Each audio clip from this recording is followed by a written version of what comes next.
Welcome to Emerald Bay Golf Course in Bullard, Texas.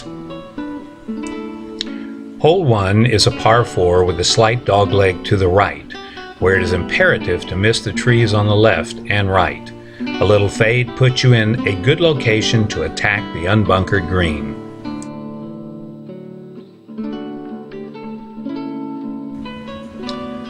Hole number 2 is a fairly short par 3 with a bunker on the left front of the green. A ball landing in the left middle of the green will roll to the left.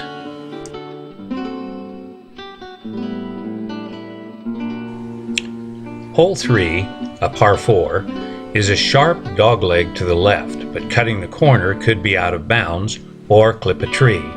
Hitting too far on this hole will result in a shot that is blocked by large trees. Too short, and a large tree on the left, about 75 yards from the green, could make it difficult to get close to the pin. Hole 4, a par 4 dogleg to the right, challenges the golfer to hit straight or with a slight fade, but far enough to have a clear shot to the bunkered green. Too far and too much to the left may mean out of bounds or in the rough with a shot that must negotiate trees on the left.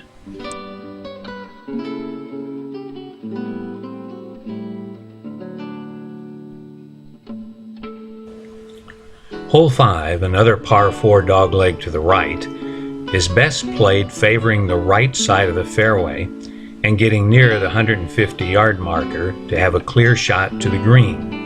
A drive hit too far could put the ball through the fairway into the rough and cause the golfer to flirt with the sand trap on the left side of the green. Hole 6, the only par 5 on the front side, is a straightaway shot with a group of pine trees guarding the right side of the fairway.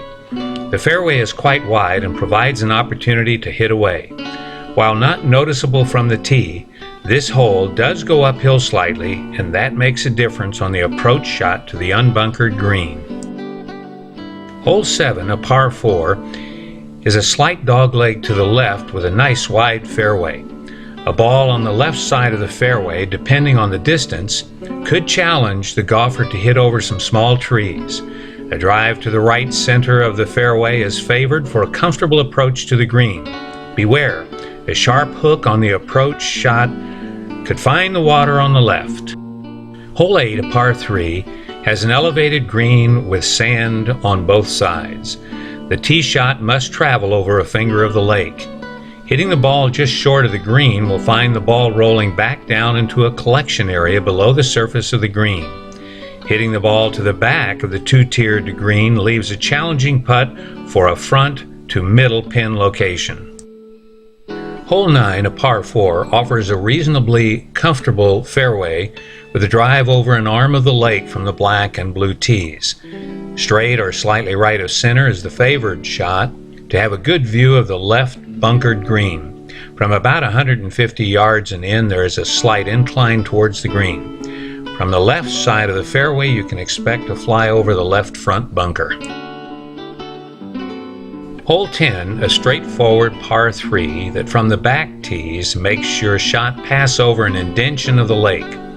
The tee shot is a slight upward incline to a large two-tiered green guarded by a bunker and lake on the left and a roll-off area on the right. The hole also goes into the prevailing south wind.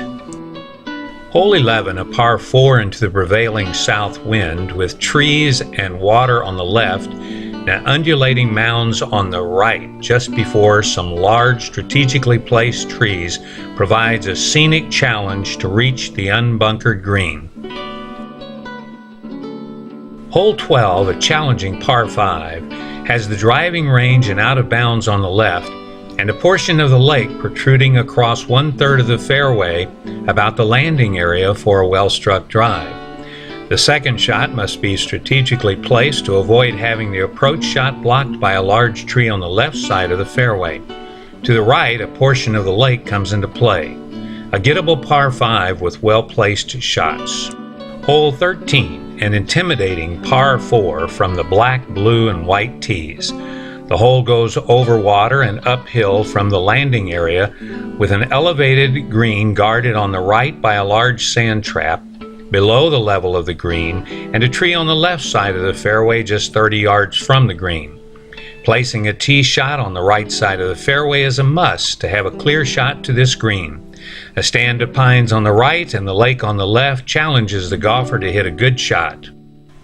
Hole 14, another challenging par 4, requires a tee shot on the right side of the fairway to avoid having to hit over a large tree that is about 90 yards from the unbunkered green. Too far to the right means you're hitting from among large trees that border the right side of the fairway. Hole 15, a par 4 dogleg to the right, requires a tee shot that is aimed towards the tall tower in the distance, avoiding being too close to the right side of the fairway that has rough and trees. The approach of this long, narrow green with traps on both sides is challenged by overhanging trees on both sides of the fairway. The tee shot to the left brings the rough and out of bounds into play. Hole 16, a par 3, has trees lining both sides of the fairway and a large bunker that a ball must fly over for a left green pin location.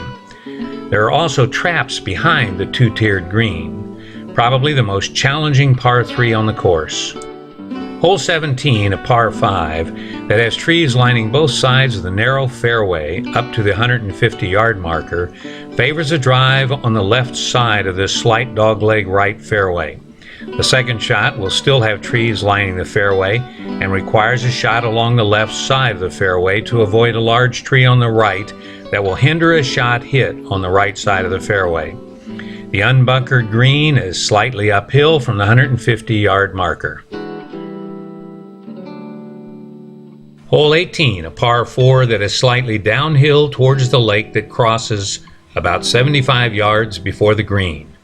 Out of bounds on the left and a large stand of pines on the right means hitting a drive that is right of center.